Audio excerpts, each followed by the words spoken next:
Hello everyone, my name is Isaac Mutiaba from Jesus Loves Humanity. Today I'm going to be reading from the New International Version Bible in the book of Judges from chapter 1 to chapter 21.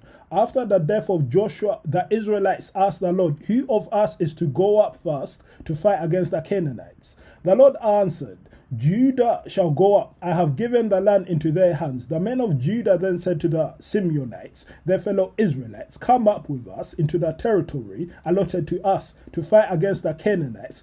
We in turn will go with you into yours." So the Simeonites went with them. When Judah attacked, the Lord gave the Canaanites and Perizzites into their hands, and they struck down 10,000 men at Bezek. It was there that they found Adoni-Bezek and fought against him, putting to rout the Canaanites and Perizzites. Adoni-Bezek fled, but they chased him and caught him and cut off his thumbs and big toes. Then Adoni-Bezek said, 70 kings with their thumbs and big toes cut off have picked up scraps under my table. Now God has paid me back for what I did to them." They brought him to Jerusalem, and he died there. The men of Judah attacked Jerusalem also and took it. They put the city to the sword and set it on fire. After that, Judah went down to fight against the Canaanites living in the hill country, the Negev, and the western foothills. They advanced against the Canaanites living in Hebron, formerly called Kiriath Sepher, and defeated Shishai, Ahiman, and Talmai. From there, they advanced against the people living in Debir, formerly called Kiriath Sepher. And Caleb said, "I will give my daughter Axa in marriage to the man who attacks and captures Kiriath Sepher." Othniel, son of Kenaz, Caleb's younger brother, took it. So Caleb gave his daughter Axa to him in marriage. One day, when she came to Othniel, she urged him to ask her father for a field.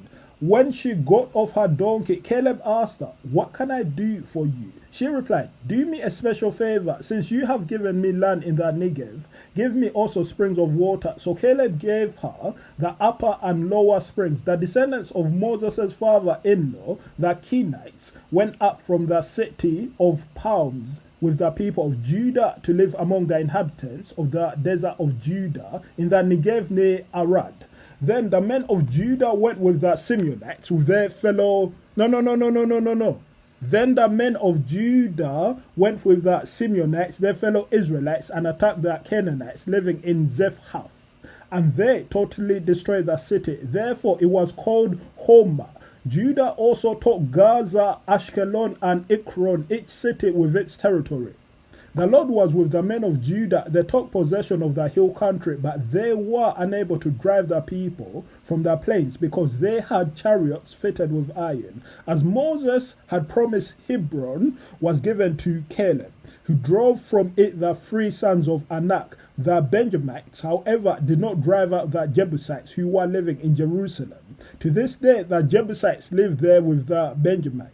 Now the tribes of Joseph attacked Bethel, and the Lord was with them. When they sent men to spy out Bethel, formerly called Luz, the spies saw a man coming out of the city, and they said to him, Show us how to get into the city, and we will see that you are treated well." So he showed them, and they put the city to the sword, but spared the man and his whole family.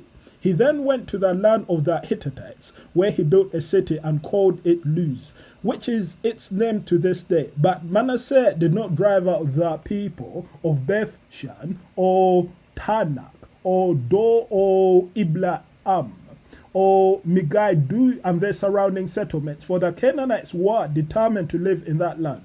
When Israel became strong, they pressed the Canaanites into forced labor, but never drove them out completely.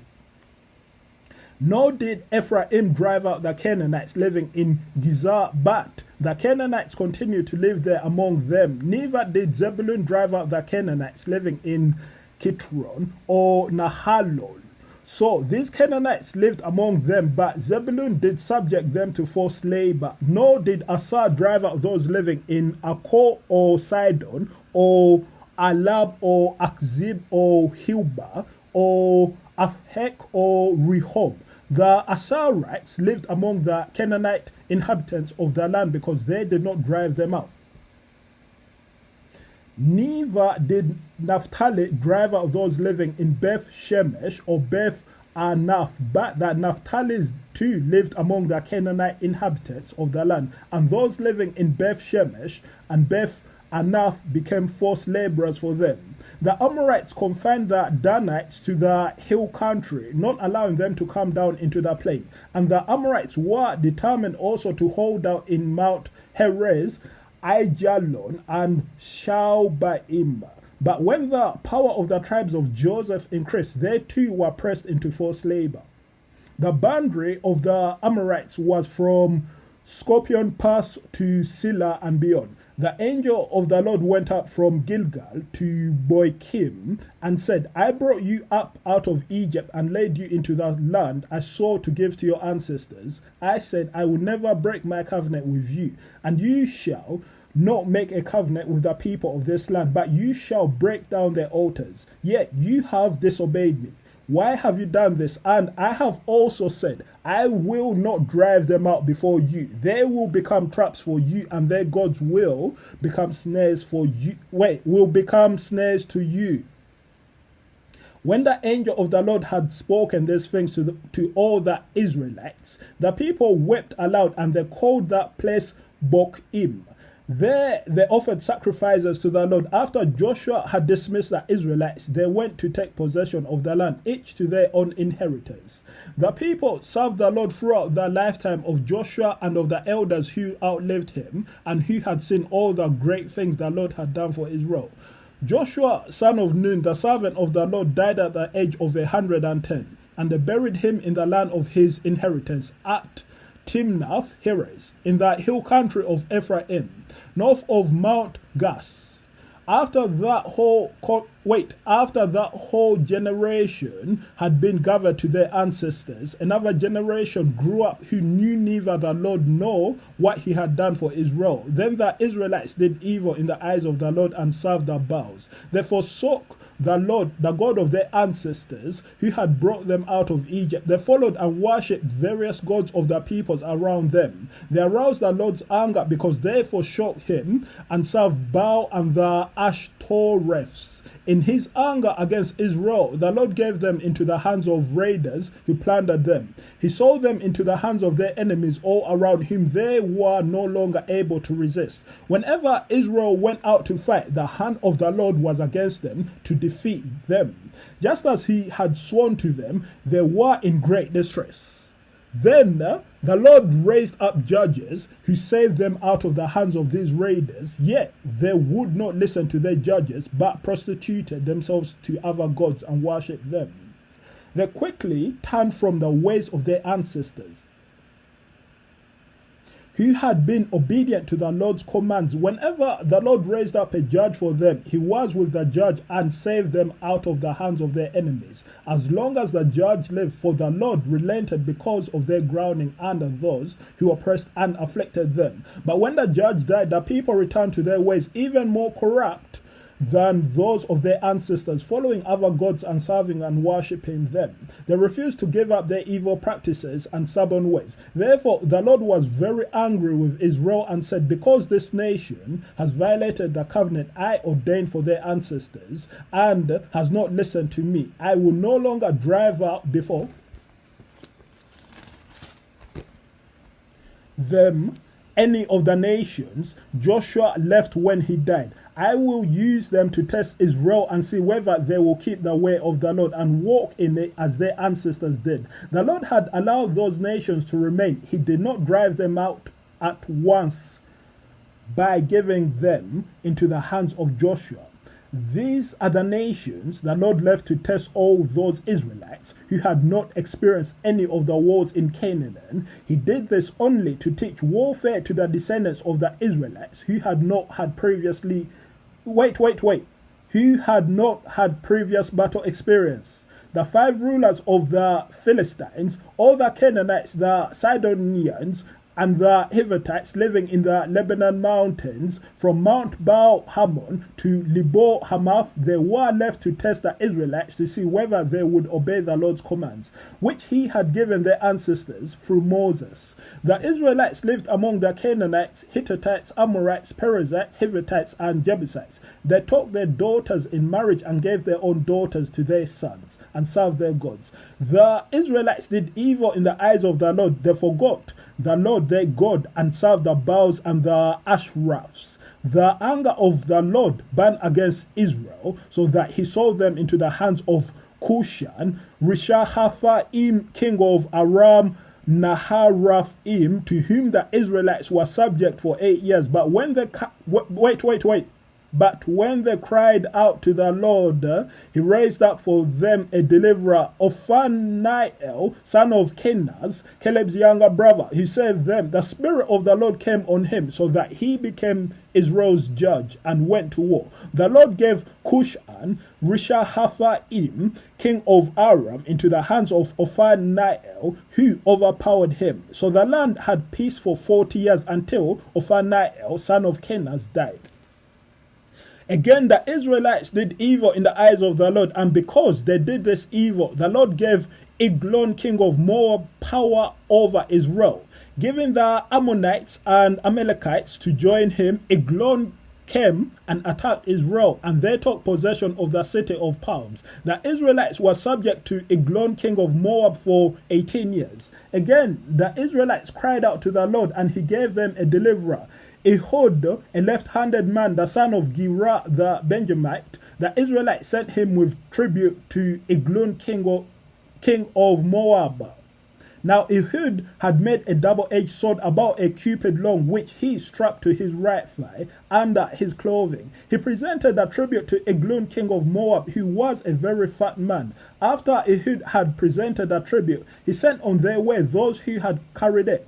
But on reaching the stone images near Gilgal, he himself went back to Eglon and said, "Your Majesty, I have a secret message for you." The king said to his attendants, "Leave us," and they all left. Ehud then approached him while he was sitting alone in the upper room of his palace and said, "I have a message from God for you." As the king rose from his seat, Ehud reached with his left hand, drew the sword from his right thigh, and plunged it into the king's belly.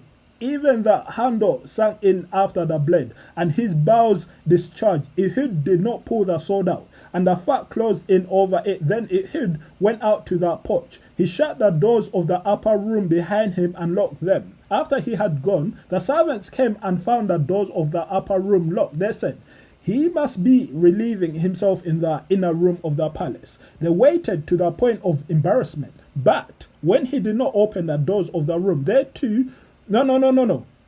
took a key and unlocked them.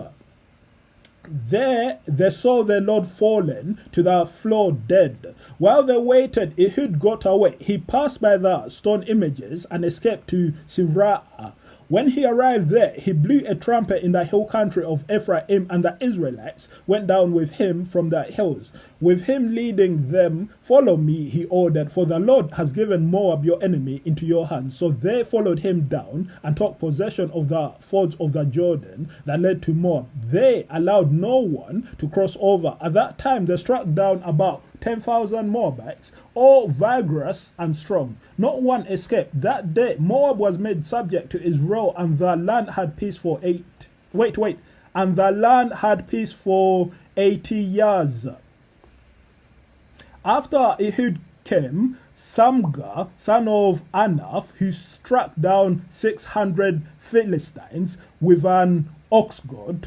He too saved Israel. Again, the Israelites did evil in the eyes of the Lord. Now that Ehud was dead, so the Lord sold them into the hands of Jabin, king of Canaan, who reigned in Hazor. Sisera, the commander of his army, was based in Haroseph Hagoyim, because he had 900 chariots fitted with iron and had cruelly oppressed the Israelites for 20 years. They cried to the Lord for help. Now Deborah, a prophet, the wife of Phidoth was leading Israel at that time.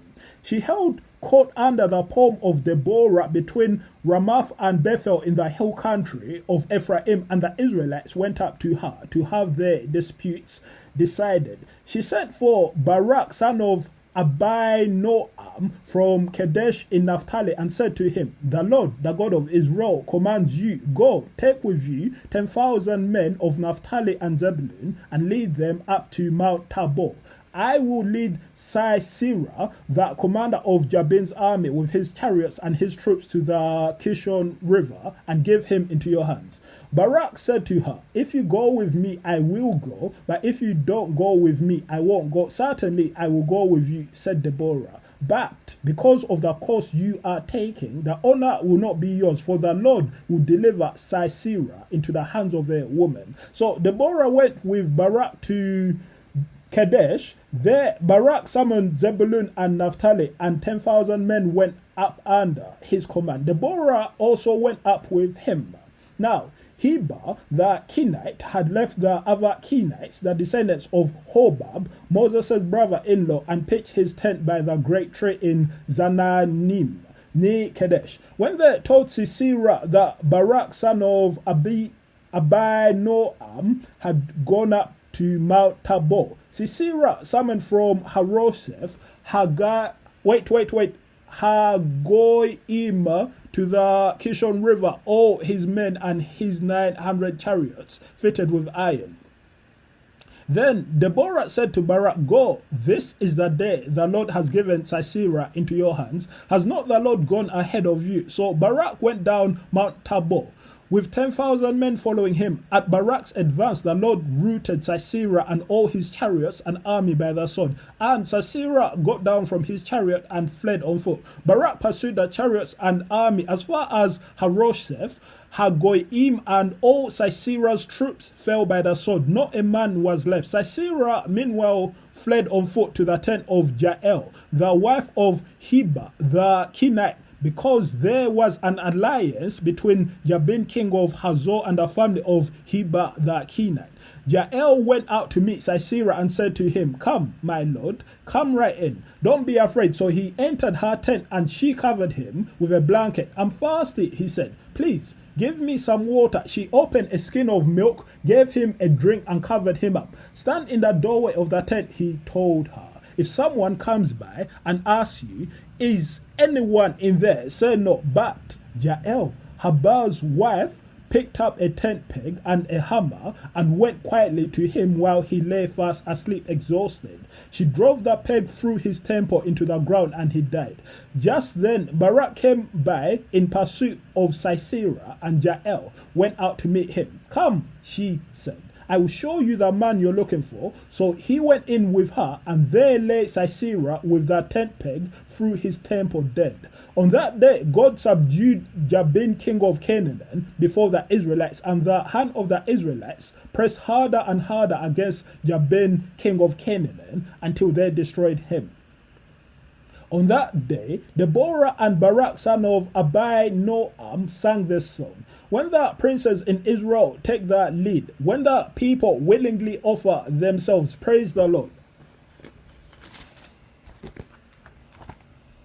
Hear this, you kings, listen, you rulers. Even I, will sing to the Lord. I will praise the Lord, the God of Israel, in song. When you, Lord, went out from Seir, when you marched from the land of Edom, the earth shook, the heavens poured, the clouds poured down water, the mountains quaked before the Lord, the one of Sinai, before the Lord, the God of Israel. In the days of Samgar, son of Anath, in the days of Jael, the highways were abandoned. Travelers talked to winding paths. Villagers in Israel would not fight. They held back until I, Deborah, arose. Until I arose, a mother in Israel. God chose new leaders. When war came to the city gates, but not a shield or spear was seen among 40,000 in Israel. My heart is with Israel's princes, with the willing volunteers among the people. Praise the Lord, you who ride on white donkeys, sitting on your saddle blankets, and you who walk along the road. Consider the voice of the singers at the watering places. They recite the victories of the Lord, the victories of his villages in Israel. Then the people of the Lord went down to the city gates. Wake up, Deborah, wake up, break out in song, arise, Barak, take captive your captives, son of Adoni-Bezek. The remnant of the nobles came down, the people of the Lord came down to me against the mighty. Some came from Ephraim, whose roots were in Amalek. Benjamin was with the people who followed you. From Akar, captains came down, from Zebulun, those who bear a commander's staff. The princes of Issachar were with Deborah. Yes, Issachar was with Barak, sent under his command into the valley in the districts of Reuben. There was much searching of heart. Why did you stay among the sheep pens to hear the whistling for the flocks? In the districts of Reuben there was much searching of heart. Gilead stayed beyond the Jordan, and Dan, why did he linger by the ships? Asa remained on the coast and stayed in his coves. The people of Zebulun risked their very lives, so did Naphtali on the terraced fields. Kings came therefore, the kings of Canaan fought at Tanaka by the waters of Megiddo. They took no plunder of silver. From the heavens the stars fall, from their courses they fought against Sisera. The river Kishon wept them away. The age-old river, the river Kishon, march on my soul, be strong. Then thunder the horses' hoofs. Galloping, galloping, go his mighty steeds. Cast me roses.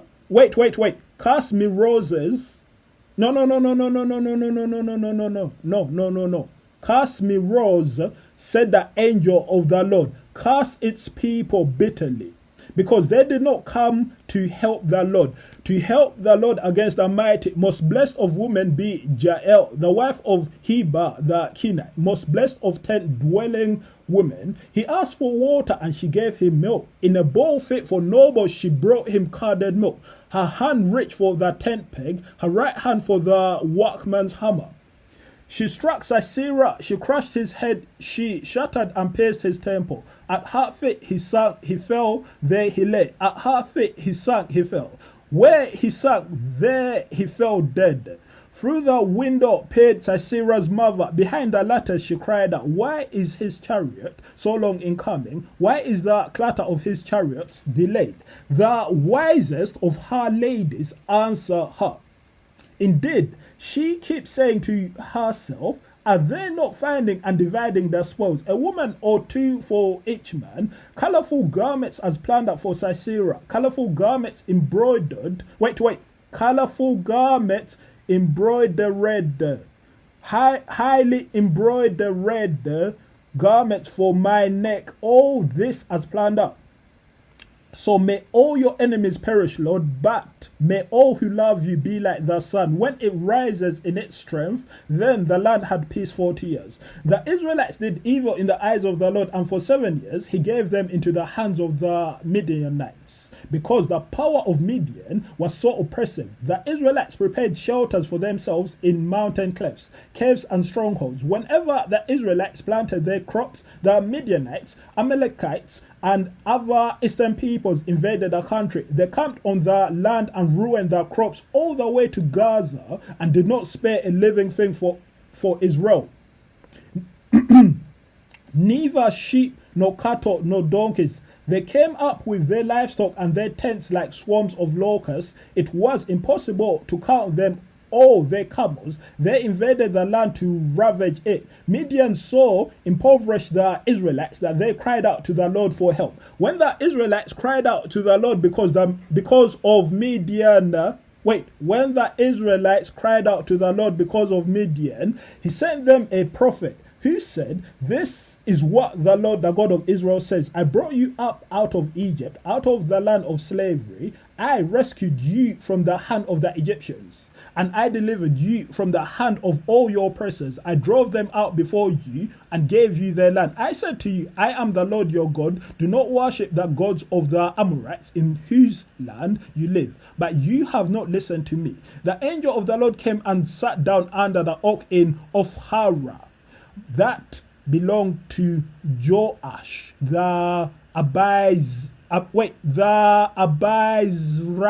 where his son Gideon was threshing wheat in a winepress to keep it from the Midianites. When the angel of the Lord appeared to Gideon, he said, "The Lord is with you, mighty warrior." "Pardon me, my Lord," Gideon replied. "But if the Lord is with us, why has all this happened to us? Where are all his wonders that our ancestors told us about when they said, 'Did not the Lord bring us up out of Egypt?' But now the Lord has abandoned us and given us into the hand of Midian."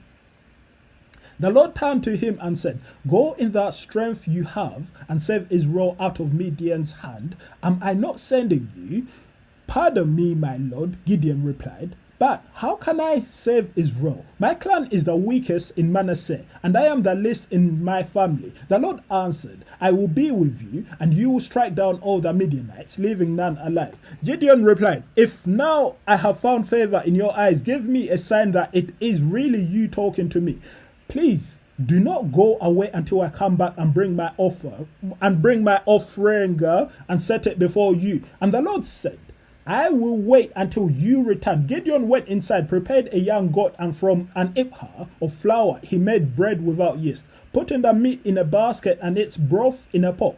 He brought them out and offered them to him under the oak. The angel of God said to him, "Take the meat and the unleavened bread, place them on this rock and pour out the broth." And Gideon did so. Then the angel of the Lord touched the meat and the unleavened bread with the tip of the staff that was in his hand. Fire fled from the rock, consuming the meat and the bread, and the angel of the Lord disappeared. When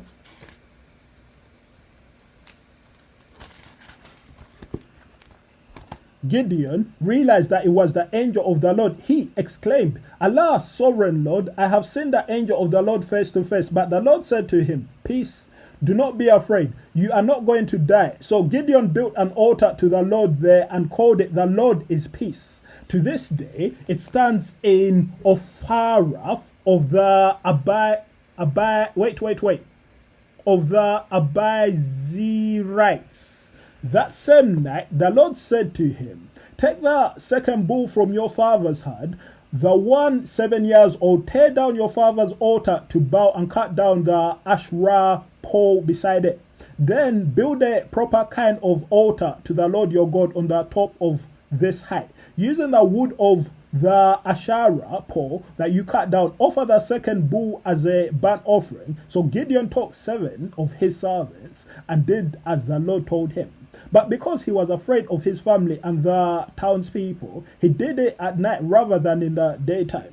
In the morning, when the people of the town got up, there was Baal's altar demolished with the Asherah pole beside it, cut down, and the second bull sacrificed on the newly built altar. They asked each other, "Who did this?" When they carefully investigated, they were told, "Gideon, son of Joash, did it." The people of the town demanded of Joash, "Bring out your son, he must die, because he has broken down Baal's altar and cut down the Asherah pole beside it." But Joash replied to the hostile crowd around him, "Are you going to plead Baal's cause?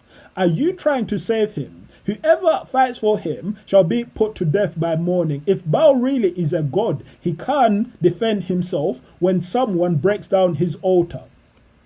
So because Gideon broke down Baal's altar, they gave him the name Jerubbaal that day, saying, "Let Baal contend with him." Now all the Midianites, Amalekites, and other eastern peoples joined forces and crossed over the Jordan and camped in the valley of Jezreel. Then the Spirit of the Lord came on Gideon, and he blew a trumpet, summoning the Abizrites to follow him. He sent messengers throughout Manasseh, calling them to arms, and also into Asar, Zebulun, and Naphtali, so that they too went up to meet him.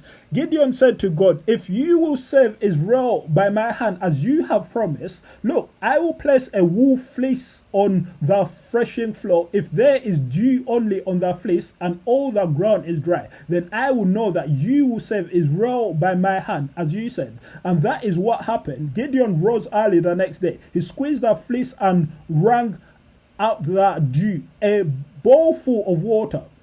Then Gideon said to God, do not be angry with me. Let me make just one more request. Allow me one more test with the fleece, but this time make the fleece dry and let the ground be covered with dew. That night God did so. Only the fleece was dry, all the ground was covered with dew.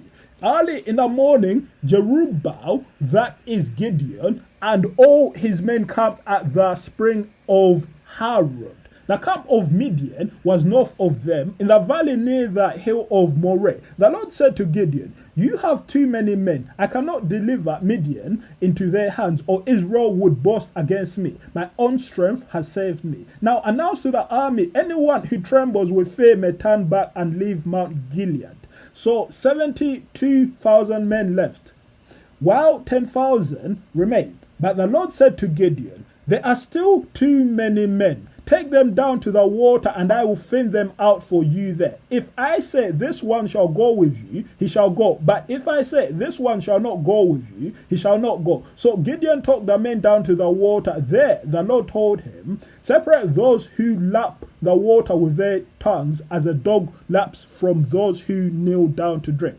300 of them drank from cupped hands, lapping like dogs. All the rest got down on their knees to drink. The Lord said to Gideon, with the 300 men that lapped, I will save you and give the Midianites into your hands. Let all the others go home. So Gideon sent the rest of the Israelites home, but kept the 300 who took over the provisions and trumpets of the others. Now the camp of Midian lay below him in the valley. During that night, the Lord said to Gideon, get up, go down against the camp, because I am going to give it into your hands. If you are afraid to attack, go down to the camp with your servant Purah and listen to what they are saying. Afterward, you will be encouraged to attack the camp. So he and Purah, his servant, went down to the outposts of the camp. The Midianites, the Amalekites, and all the other eastern peoples had settled in the valley. Thick as locusts, their camels could no more be counted than the sand on the seashore. Gideon arrived just a man was telling a friend his dream. I had a dream. He was saying, a round loaf of barley bread came tumbling into the Midianite camp. It struck the tent with such force that the tent overturned and collapsed. His friend responded, this can be nothing other than the sword of Gideon, son of Joash, the Israelite. God has given the Midianites and the whole camp into his hands. When Gideon had the dream and its interpretation, he bowed down and worshipped. He returned to the camp of Israel and called out, get up, the Lord has given the Midianite camp into your hands. Dividing the 300 men into 3 companies, he placed trumpets and empty jars in the hands of all of them, with torches inside. Watch me, he told them. Follow my lead. When I get to the edge of the camp, do exactly as I do. When I and all who are with me blow our trumpets, then from all around the camp, blow yours and shout for the Lord and for Gideon. Gideon and the 100 men with him reached the edge of the camp at the beginning of the middle watch. Just after they had changed the guard, they blew their trumpets and broke the jars that were in their hands. The 3 companies blew the trumpets and smashed the jars, grasping the torches in their left hands and holding in their right hands the trumpets they were to blow. They shouted, a sword for the Lord and for Gideon. While each man held his position around the camp, all the Midianites ran, crying out as they fled. When the 300 trumpets When the 300 trumpets sounded, the Lord caused the men throughout the camp to turn on each other with their swords. The army fled to Beth Shittah toward Zerah, as far as the border of Abel Meholah near Tabath. Israelites from Naphtali, Asa, and all Manasseh were called out, and they pursued the Midianites. Gideon sent messengers throughout the whole country of Ephraim, saying, "Come down against the Midianites and seize the waters of the Jordan ahead of them, as far as Beth-barah." So all the men of Ephraim were called out, and they seized the waters of the Jordan as far as Beth-barah. They also captured two of the Midianite leaders, Oreb and Zib. They killed Oreb at the rock of Oreb and Zib at the winepress of Zib. They pursued the Midianites and brought the heads of Oreb and Zib to Gideon, who was by the Jordan. Now the Now the Ephraimites asked Gideon, "Why have you treated us like this? Why didn't you call us when you went to fight Midian?" And they challenged him vigorously. But he answered them, "What have I accomplished compared to you? Are the gleanings of Ephraim's grapes better than the full grape harvest of Abiezer? God gave Oreb and Zib, the Midianite leaders, into your hands. What was I able to do compared to you?" At this, their resentment against him subsided. Gideon and his 300 men, exhausted yet keeping up the pursuit, came to the Jordan and crossed it. He said to the men of Scof, "Give my troops some bread. They are worn out, and I am still pursuing Zebah and Zalmunna, the kings of Midian." But the officials of Scof said, "Do you already have the hands of Zebah and Zalmunna in your possession? Why should we give bread to your troops?" Then Gideon replied, "Just for that, when the Lord has given Zebah and Zalmunna into my hand, I will tear your flesh with desert, thorns, and bears." Wait. Then Gideon replied, "Just for that, when the Lord has given Zebah and Zalmunna into my hand, I will tear your flesh with desert, thorns, and bears." From there, he went up to Peniel and made the same request of them, but they answered as the men of Scof had. So he said to the men of Peniel, "When I return in triumph, I will tear down this tower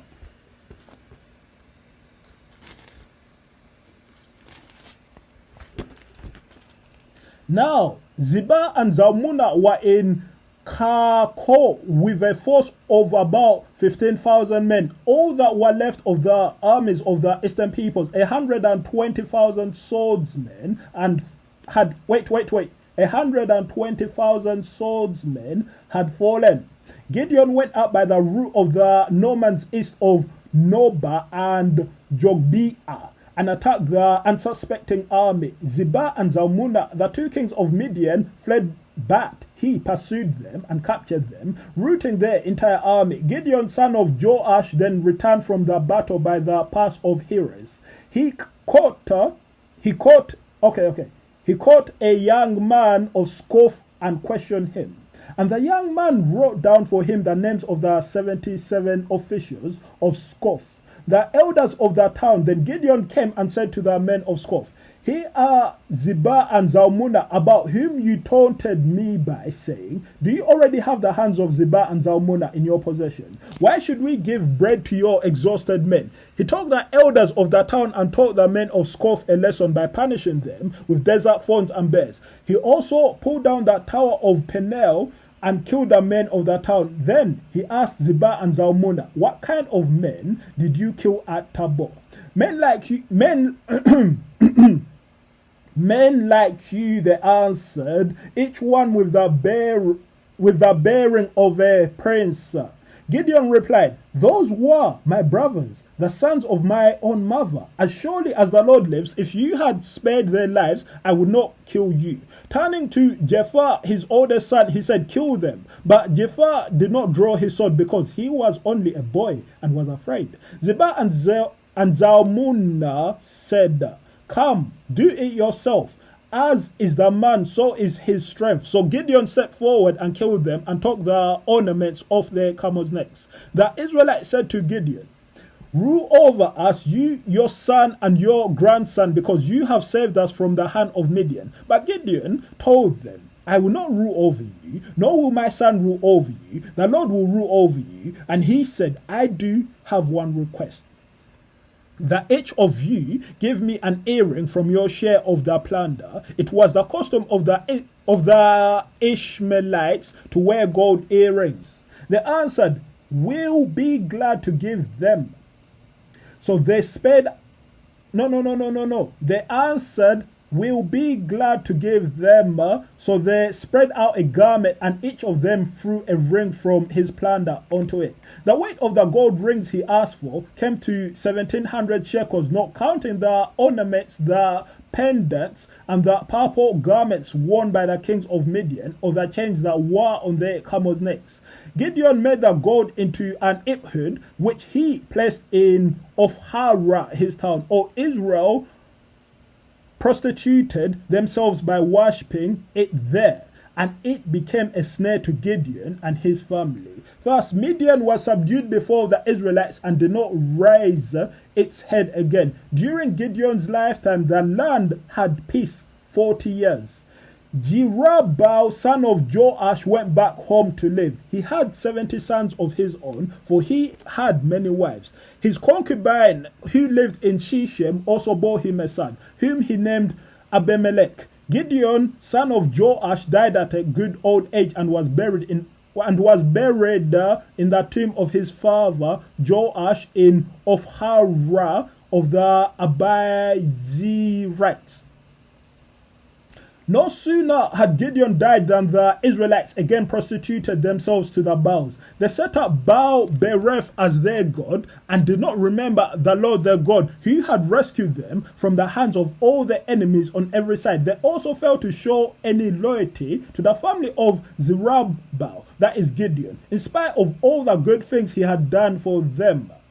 Abimelech, son of Jerubbaal, went to his mother's brothers in Shechem and said to them and to all his mother's clan, ask all the citizens of Shechem which is better for you, to have all 70 of Zerubbaal's sons rule over you, or just one man. Remember, I am your flesh and blood. When the brothers repeated all this to the citizens of Shechem, they were inclined to follow Abimelech, for they said, he is related to us. They gave him 70 shekels of silver from the temple of Baal Bereth, and Abimelech used it to hire reckless scoundrels who became his followers. He went to his father's home in Ophra and on one stone murdered his 70 brothers, the sons of Jerubbaal, but Jotham, the youngest son of Jerubbaal, escaped by hiding. Then all the citizens of Shechem and Beth Millo gathered beside the great tree at the pillar in Shechem to crown Abimelech king. When Jotham was told about this, he climbed up on the top of Mount When Jotham was told about this, he climbed up on the top of Mount Gazeim and shouted to them, listen to me, citizens of Shechem, so that God may listen to you. One day the trees went out to anoint a king for themselves. They said to the olive tree, be our king. But the olive tree answered, should I give up my oil, by which both gods and humans are honored, to hold sway over the trees? Next, the tree said to the fig tree, come and be our king.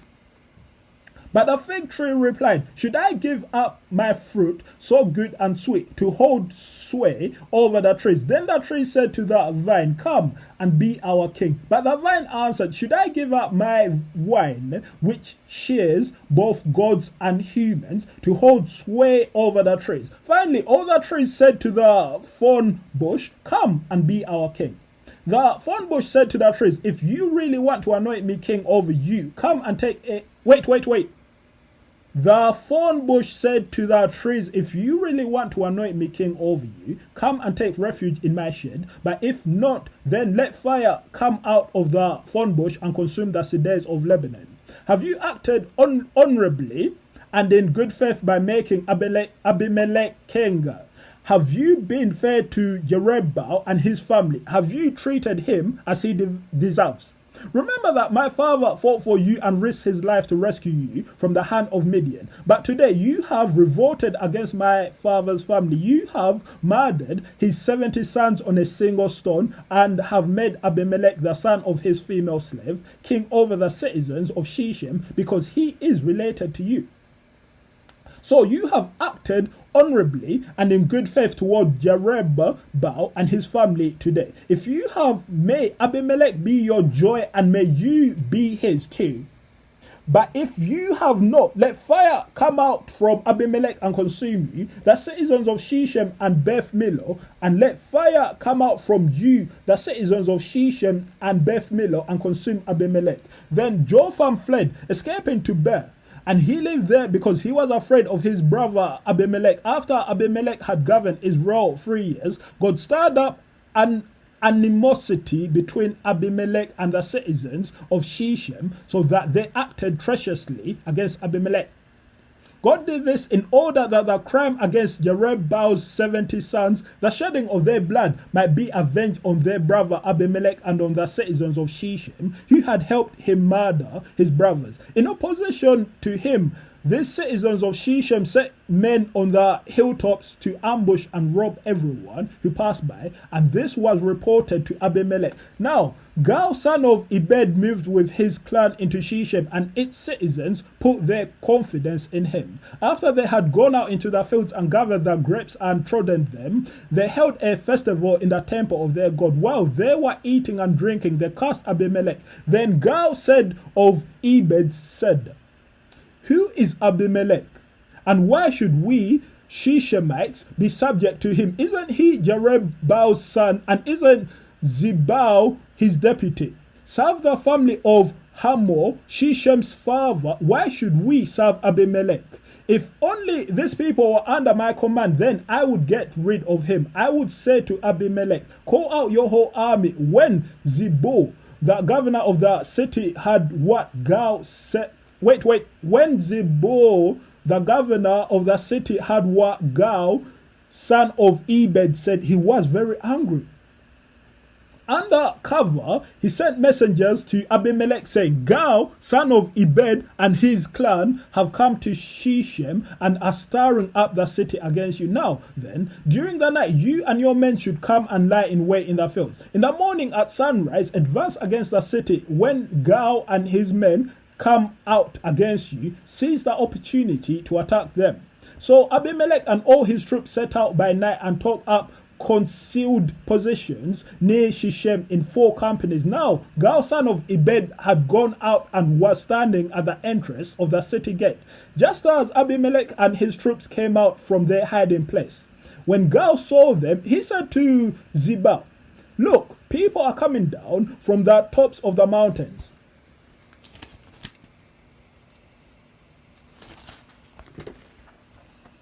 Zebal replied, "You mistaken the shadows of the mountains for men." But Gal spoke up again, "Look, people are coming down from the central hill, and the company is coming from the direction of the diviner's tree." Then Zebul said to him, "Where is your big talk now? You who said, 'Who is Abimelech that we should be subject to him?' Aren't these the men you ridiculed?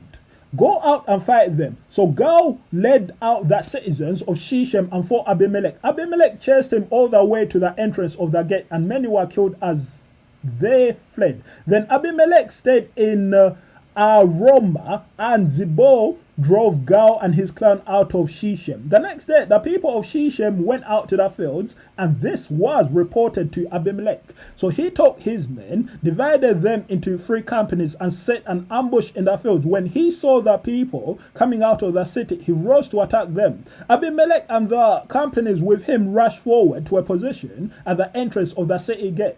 Then 2 companies attacked those in the fields and struck them down. All that day, Abimelech pressed his attack against the city until he had captured it and killed its people. Then he destroyed the city and scattered salt over it. On hearing this, the citizens in the tower of Shechem went into the stronghold of the temple of El-Berith. When Abimelech heard that they had assembled there, he and all his men went up Mount Zalmon, he took an axe and cut off some branches, which he lifted to his shoulders. He ordered the men with him, "Quick, do what you have seen me do." So all the men cut branches and followed Abimelech. They piled them against the stronghold and set it on fire with the people still inside. So all the people in the tower of Shechem, about 1,000 men and women, also died. Next, Abimelech went to Tharbez and besieged it and captured it. Inside the city, however, was a strong tower to which all the men and women, all the people of the city had fled. They had locked themselves in and climbed up on the tower roof. Abimelech went to the tower and attacked it, but as he approached the entrance to the tower to set it on fire, a woman dropped an upper millstone on his head and cracked his skull. Hurriedly, he called to his armor bearer, "Draw your sword and kill me, so that they cannot say a woman killed me." So his servant ran him through and he died. When the Israelites saw that Abimelech was dead, they went home. Thus God repaid the wickedness that Abimelech had done to his father by murdering his 70 brothers. God also made the people of Shechem pay for all their wickedness. The curse of Jotham, son of Zerubbabel, came on them. Now, no. Wait. After the time of Abimelech, a man of Issachar named Tola. After the time of Abimelech, a man of Issachar named Tola, son of Puah, the son of Dudo, rose to save Israel. He lived in Shamir in the hill country of Ephraim. He led Israel 23 years. Then he died and was buried in Shamir. He was followed by Jah of Gilead, who led Israel 22 years. He had 30 sons who rode 30 donkeys. They controlled 30 towns in Gilead, which to this day are called Havoth Jar. When Jar died, he was buried in Carmel. Again, the Israelites did evil in the eyes of the Lord. They served the Baals and the Ashtaroths and the gods of Aram, the gods of Sidon, the gods of Moab, the gods of the Ammonites, and the gods of the Philistines. And because the Israelites forsook the Lord and no longer served him, he became angry with them.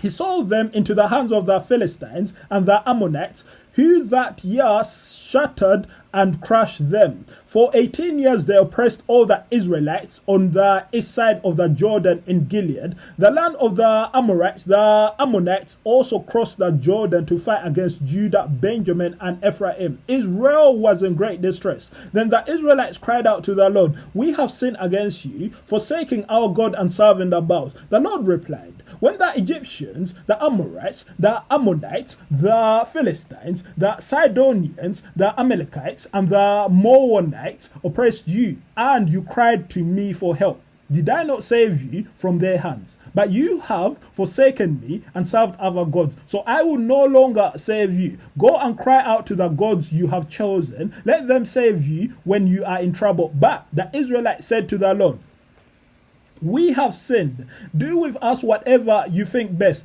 but please rescue us now." Then they got rid of the foreign gods among them and served the Lord, and he could bear Israel's misery no longer. When the Ammonites were called to arms and camped in Gilead, the Israelites assembled and camped at Mizpah. The leaders of the people of Gilead said to each other, "Whoever will take the lead in attacking the Ammonites will be head over all who live in Gilead."